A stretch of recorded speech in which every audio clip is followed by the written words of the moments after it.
Está no ar o Sobral News Manchete, o seu jornal diário que levará até você o resumo das principais notícias de nossa cidade.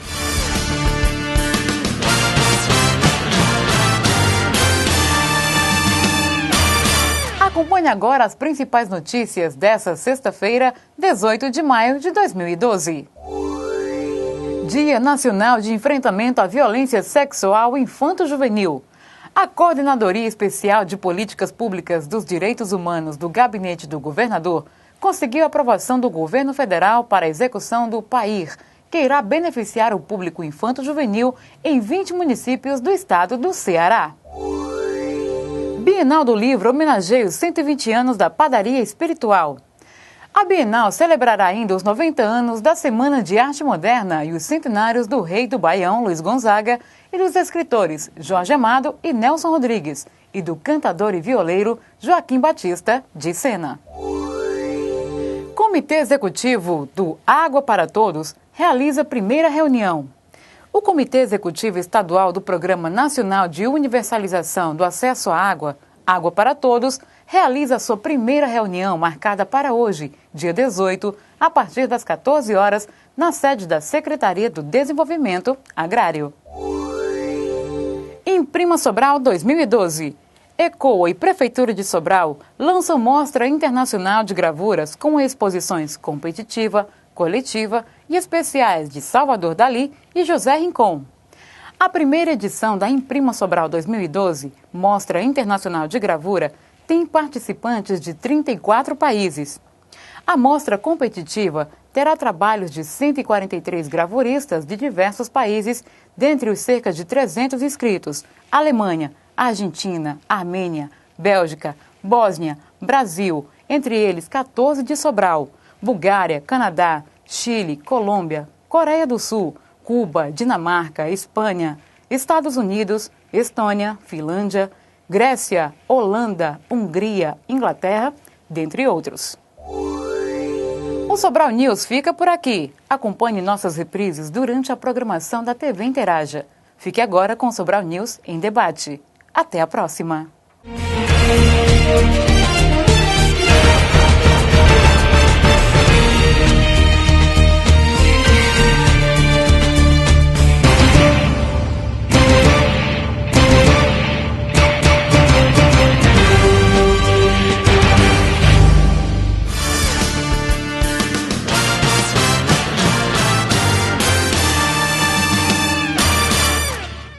Olá, nós estamos aqui com mais uma edição do Sobral News em Debate, que é um projeto do INTEC com as faculdades INTA.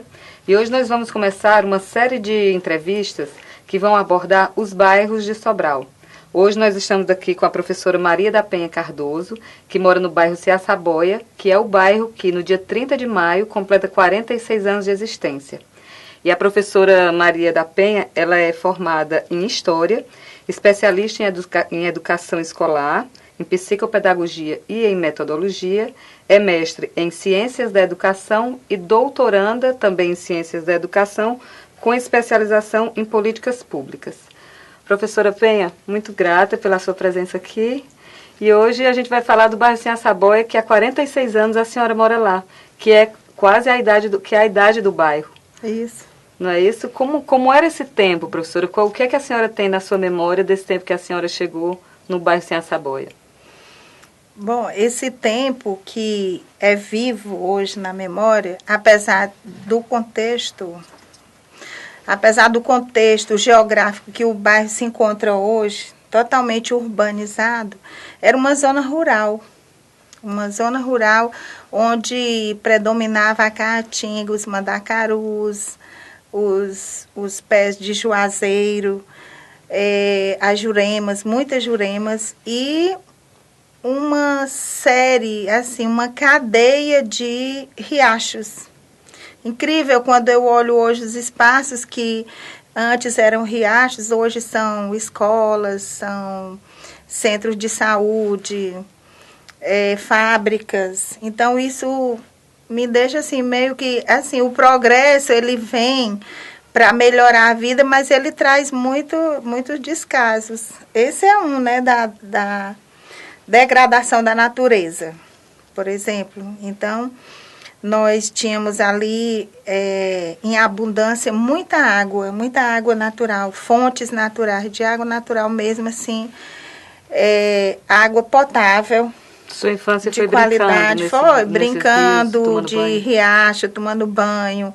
Hoje, onde se encontra uma padaria antiga lá do bairro, era o maior riacho que tinha, próximo à nossa casa.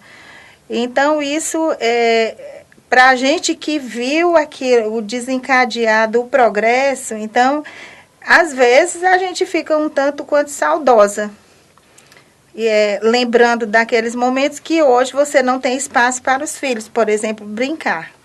A gente fala nessa situação de espaço, ali eles já chamam Complexo Sinhaçaboia, né? Isso. Que é o Coab 1, Coab 2, Sinhaçaboia, Jatobá e o Parque Santo Antônio.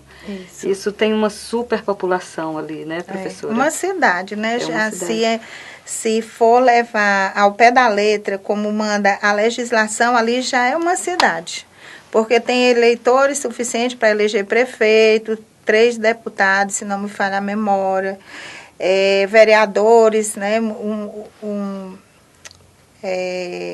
montar uma Câmara de Vereadores, tem a população suficiente para isso. Então, esse crescimento, a urbanização do bairro não se deu lentamente, foi rapidamente. E eu até sei explicar o porquê, né? Porque até a década de 70, o bairro não era populoso. Ainda era muito rudimentar, não tínhamos luz elétrica, não tínhamos água encanada, não tínhamos nenhum serviço de saneamento básico, nada. Então, por ocasião das cheias do rio Acaraú, em 1974, havia sido construído o primeiro conjunto habitacional popular de Sobral, do Sinhaçaboia, que foi a Coab 1. E essas casas, ninguém queria morar nestas casas, porque nós, os moradores, tínhamos um preconceito com o tijolo feito na cerâmica, o tijolo furado. Então, nós não dávamos credibilidade. Todas as casas foram construídas com aqueles tijolos. E a cultura era tão rudimentar que ninguém quis. A Coab foi oferecer de casa em casa uma casa para quem quisesse morar. E os moradores não aceitaram. Porque tinham medo, se armasse uma rede, caía, porque as paredes não eram seguras. Mas com a cheia de 1974... o bairro Dom Expedito foi totalmente inundado, então as pessoas que moravam lá vieram e habitaram esse conjunto da Coab 1. E foi aí que começou o grande crescimento de 74 para cá. Até 74 era assim um crescimento lento, por conta das condições. Por exemplo, nós não tínhamos escola no bairro. Nós estudávamos aqui no centro, com muita dificuldade, não tínhamos transporte. Se hoje o transporte coletivo é precário, naquela época nem existia. Não existia. O nosso transporte era mesmo bicicleta ou carroças do pessoal que tinha comércio, mercearia.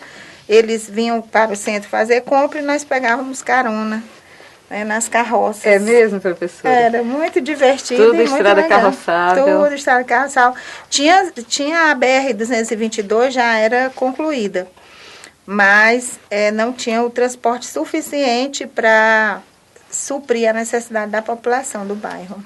Eu sei que o Monsenhor Aloysio também teve uma influência muito grande. Muito. A gente conversava, a gente estava falando um pouco antes da entrevista, que as primeiras missas eram celebradas dentro das casas dos poucos moradores que tinham lá. Isso, era nos terreiros, né? Antigamente tinha a história dos terreiros. Hoje nós não temos mais terreiros, né?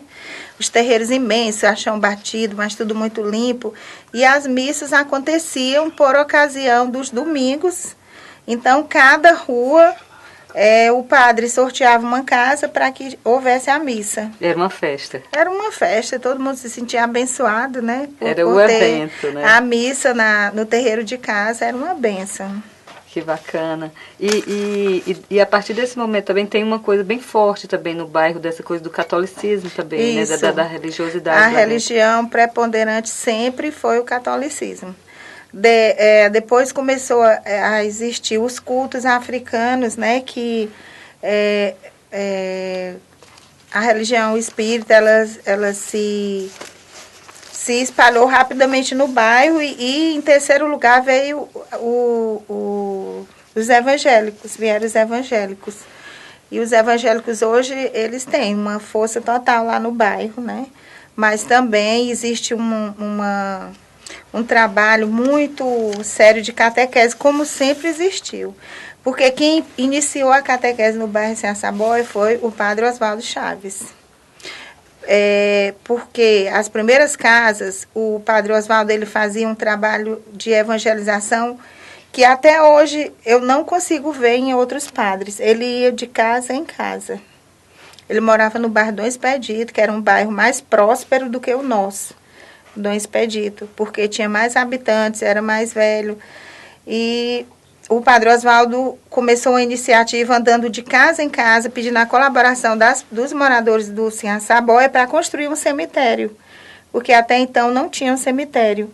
E ele aproveitava essa oportunidade também para evangelizar. Ele sempre ia nos finais da tarde, ali ele começava com aquelas palavras sábias dele, aquele jeito muito culto do padre Oswaldo, e ele começava então a catequizar a gente, né? Era assim, um missionário. E depois o Monsenhor Aloysio veio, construiu a escola profissional e continuou o trabalho. Aí o trabalho foi mais aprofundado, porque ele começou a divulgar mais a religião católica no bairro, ao ponto de sentir a necessidade de construir uma capela. Então foi construída a primeira capela, e que foi dado o nome de início como Capela Nossa Senhora de Fátima, que hoje tornou-se paróquia, né? Hoje é paróquia de Fátima. Então, teve toda essa conotação aí, e os serviços prestados à comunidade pelo Monsenhor Aloysio é de uma inestimável apreço, de um inestimável apreço para toda a população. Porque, por exemplo, eu estudei na escola profissional, depois eu fui estagiar enquanto aluna do curso normal, e o meu estágio da faculdade também foi lá na faculdade de História, e ele lembrava: Penha, eu te vi aqui uma criancinha na porta da escola e hoje você está colaborando com a educação do bairro. Isso é muito bom. E ele foi os primeiros indícios de educação no bairro, foi partir do Monsenhor Aloysio também. A religião e a educação. Muito bom. Assim também como ele se preocupava com todos os aspectos. Por exemplo, ele fundou um internato dentro do colégio. Ele fez, a metade do colégio era aulas normais e o outro lado do colégio era internato, onde ele pegava as crianças de rua, levava para lá. Ele viajava para a Alemanha, para a França, atrás de convênio. Ele não ia atrás de governo, nem. Ele ia diretamente lá em Roma, na França, na Itália, na Alemanha, atrás de convênio para manter esses meninos. E os meninos, eles eram mantidos, mas saíam todos de lá com a profissão. Né? Eu vou citar o nome de uma pessoa aqui, mas não grave, né? O Isaías Nicolau. Ele foi interno lá, né? E hoje é um advogado, excelente radialista. Com certeza. Pois é, e outras pessoas, né? Também. Tem um amigo nosso que ele foi trabalhar com o Clodovil, que era o Marivaldo. E ele foi morar na Suíça, um menino que morou muitos anos no bairro, cresceu lá no bairro e aprendeu a arte de alfaiataria, porque lá no Monsenhor Aloysio ele trabalhava esses meninos menores e oferecia uma profissão: carpintaria, alfaiataria e pintura. E lá eles saíam muito bem, obrigada, e se deram muito bem a vida inteira. Que bom. Professora, assim, a gente sabe que nos bairros que eles ficam mais à margem do centro das cidades, eles acabam que, como a senhora falou, demorou muito para chegar o saneamento, a gente sabe que ainda tem alguns problemas de superpopulação. Mas a gente sabe também que no bairro Sem Saboia tem você, que é doutoranda, já está terminando, você acabou de citar o Isaías Nicolau, e muitas pessoas que saem de lá, que apesar de toda a dificuldade de estar morando à margem, né, à periferia das cidades, elas se sobressaem e ultrapassam aquelas primeiras barreiras, né? Isso. Então, assim, eu tive acesso a um jornal de bairro que chama O Bairro, do Sem Saboia, que foi um jornal que circulou lá dentro, acho que durante 1 ano e pouco, ele teve apenas 12 edições, mas, assim, pelo que eu estou entendendo, a senhora falou no cemitério. Ele ajudou também, lutaram através do jornal, as pessoas que estavam envolvidas pela ampliação do cemitério. Isso, e pela administração, porque não tinha administração. Ninguém sabia se era cargo da prefeitura ou da igreja. Então, o jornal O Bairro fez esse movimento interessante e chegaram a uma conclusão que era a população que tinha que dar conta do cemitério. Afinal de contas, somos nós que mantemos aquilo ali, sempre mantivemos. Então, a igreja assumiu uma parte em contrapartida com a população de administrar esse cemitério, colocar ordem, por exemplo, fazer um mapeamento de túmulos, para que porque tinham pessoas se apropriando de espaço onde já tinham familiares de outras famílias lá, e eles iam, como não tinham nenhuma orientação, enterravam em qualquer lugar. E hoje não, hoje existe um mapeamento geográfico dentro do cemitério, por zona. E eu achei isso interessante, na qual eu faço parte, eu colaboro com essa administração aí, não só eu, como muitas pessoas do bairro.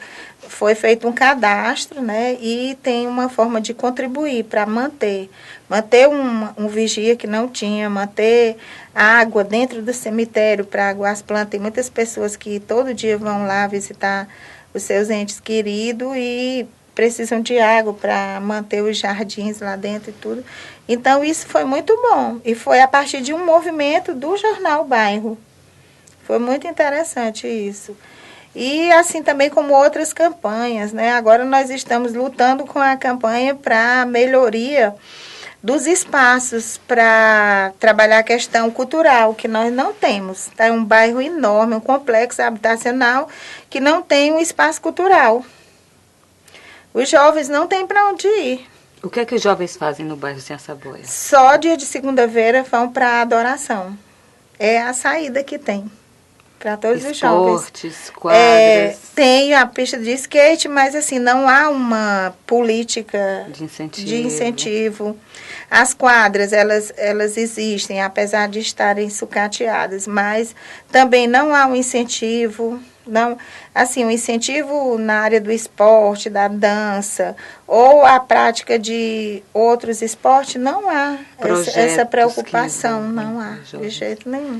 Professora, ali é também a gente pode chamar de distrito industrial, são várias fábricas, várias indústrias.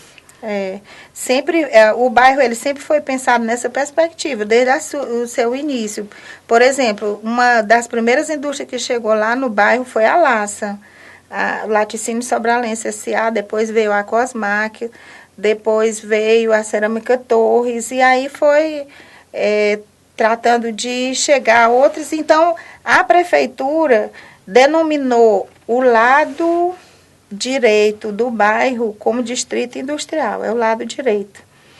E aí eu até pretendo escrever uma tese que se chama O que acontece à margem direita da BR-222 e o que não acontece na margem esquerda da BR-222. Porque, já que é um complexo, existe umas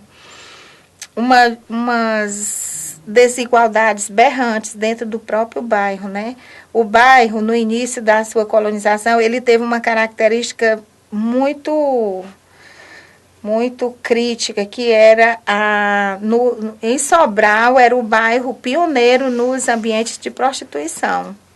Então, eu cresci lá no bairro vendo isso. Eu via, por exemplo, os pais das minhas colegas de colégio passarem para lá e eu, inocentemente, no outro dia no colégio, eu dizia para minhas colegas, olha, teu pai foi lá. Vi seu pai ontem. Sabe, com a lorona e tudo mais. Então, tinha essa característica. E hoje, acabou o ambiente fixo, mas ficou enraizado a prostituição infantil. Lamentamos informar isso, mas a prostituição infantil é preciso ser feito um estudo lá dentro do bairro, porque existe muita prostituição infantil. Lá não era assim. A prostituição era Pelo contrário, era com pessoas com mais de 20 anos.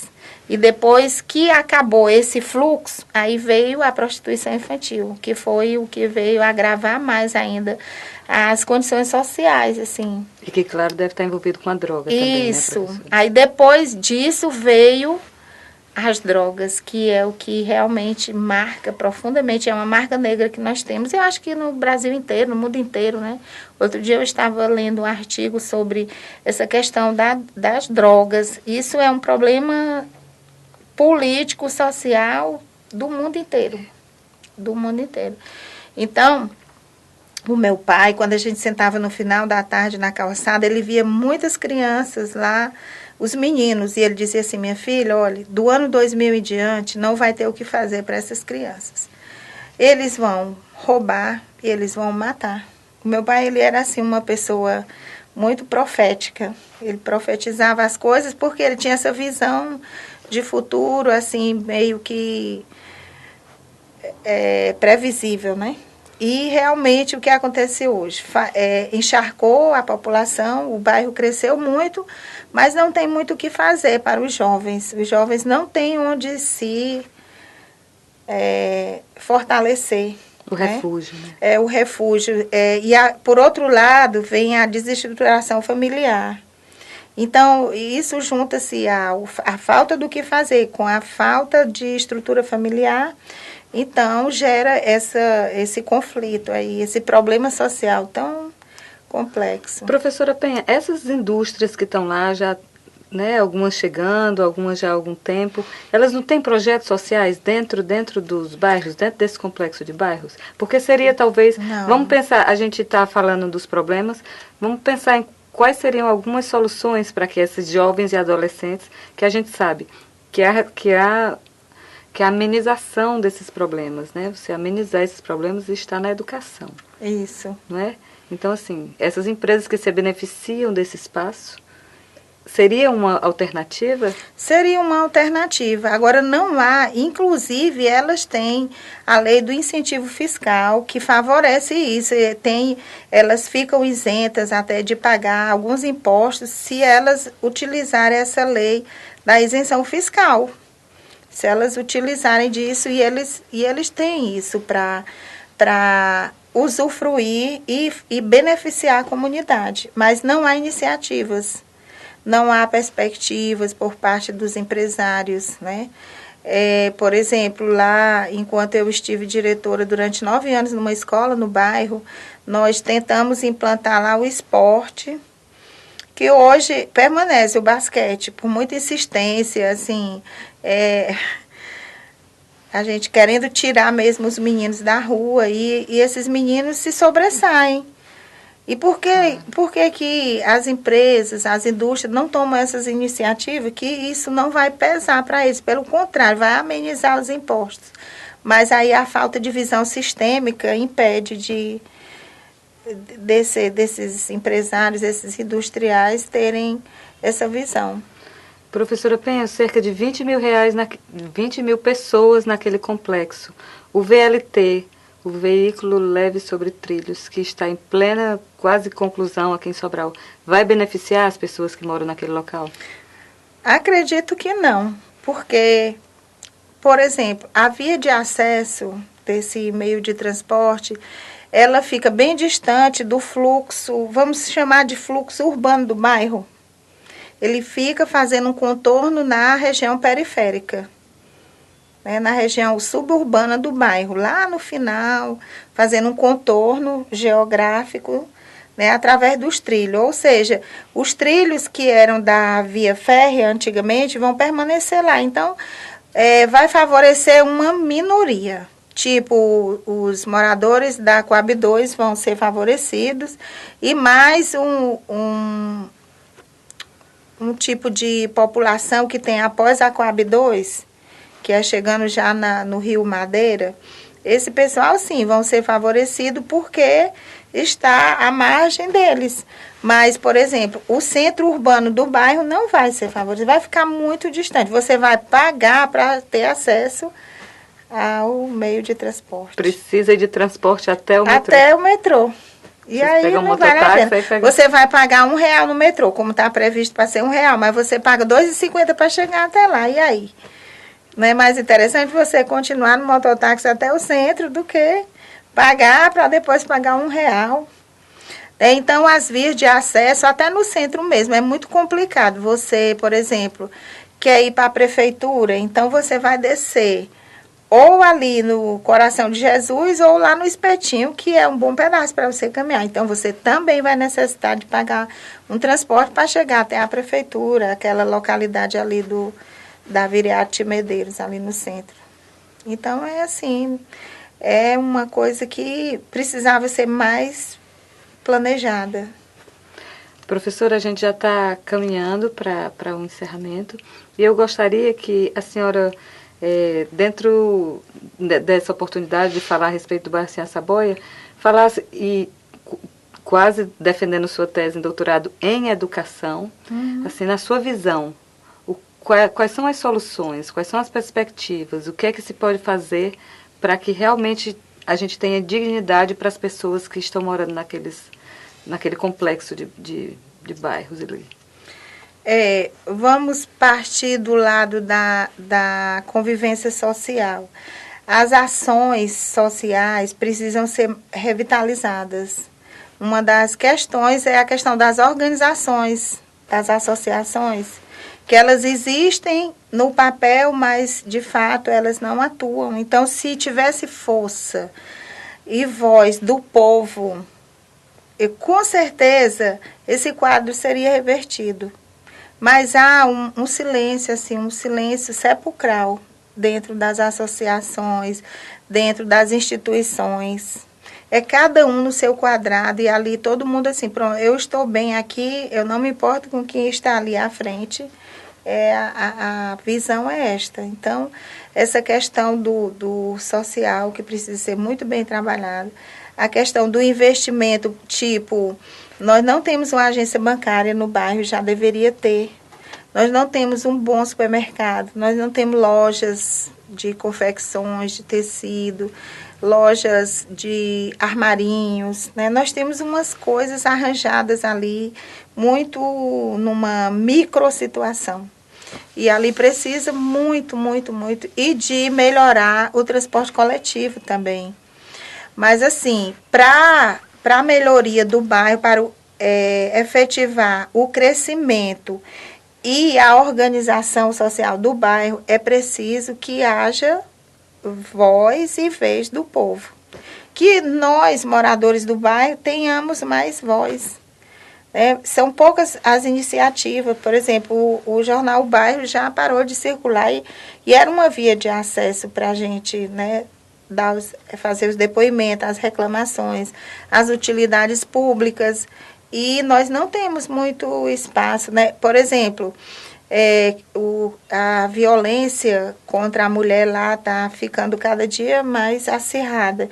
Então, como o padre Antônio José estava outro dia falando na missa, ninguém faz nada. As pessoas são assassinadas cruelmente, com 53 facadas, como uma professora colega lá foi assassinada, ficou por isso mesmo. Né? Não houve uma manifestação, né? Nem a própria escola, nem a comunidade. É como se ali fosse um destino. Normal. É uma coisa normal, corriqueira, e não é, né? Então, é preciso que tomemos cuidado. Por exemplo, o assassinato de pessoas lá na Semana Santa, era todo dia da Semana Santa. Até no sábado, todo dia tinha um assassinato. E teve um dos assassinatos que foi por R$1.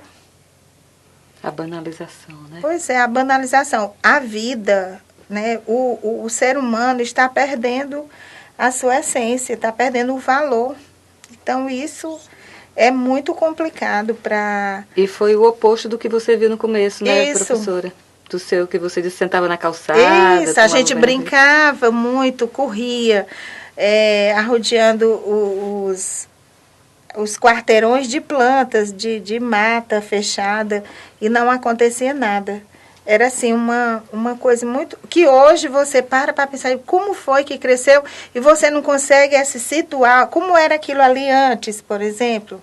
O quintal da casa da minha mãe hoje é minha casa. E aí eu fecho os olhos para pensar, meu Deus, aqui eu enxergava assim, a Saboia toda. Hoje não dá para ver porque as construções na linha vertical está acontecendo, já que a horizontal não tem mais como construir, né? Então, está sendo construído na linha vertical e ninguém consegue mais ver o vento.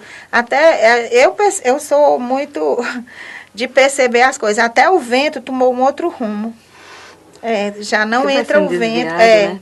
Isso, por conta das construções e das edificações mal colocadas, porque quando a cidade é planejada, mesmo que você construa de forma vertical, isso não vai prejudicar a população. E lá as construções elas não são planejadas. Professora? Né? Dentro do projeto urbano. Entendo. Professora, para a gente finalizar, a gente está no ano de eleição e não sei como é essa situação, se as pessoas continuam, se os políticos que os moradores do Cian Saboia elegem cumprem os compromissos, vêm cumprindo os compromissos, se eles só aparecem nessa época. A senhora olhe para a câmera e diga o que a senhora espera desse ano de eleição dos políticos e dos moradores do Cian Saboia. Eu espero dos moradores, que os moradores tenham sensibilidade e muita consciência na hora de escolher os nossos representantes, porque um bairro que tem o porte que o Cian Saboia tem, não era para viver no descaso político, porque realmente nós temos um descaso político. Nós já conseguimos eleger 4 vereadores do bairro, e nenhum desses vereadores fizeram muita coisa pelo bairro. Aliás, não fazem nada.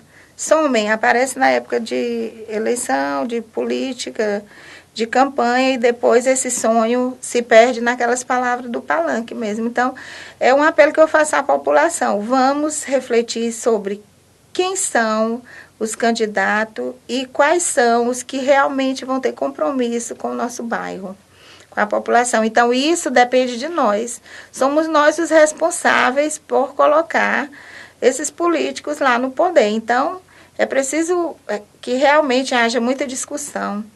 É uma coisa que o bairro precisa fazer, é discutir nas suas associações, nas suas organizações sociais, o que tem de melhor para ser aproveitado e o que nós queremos para melhorar a situação do bairro.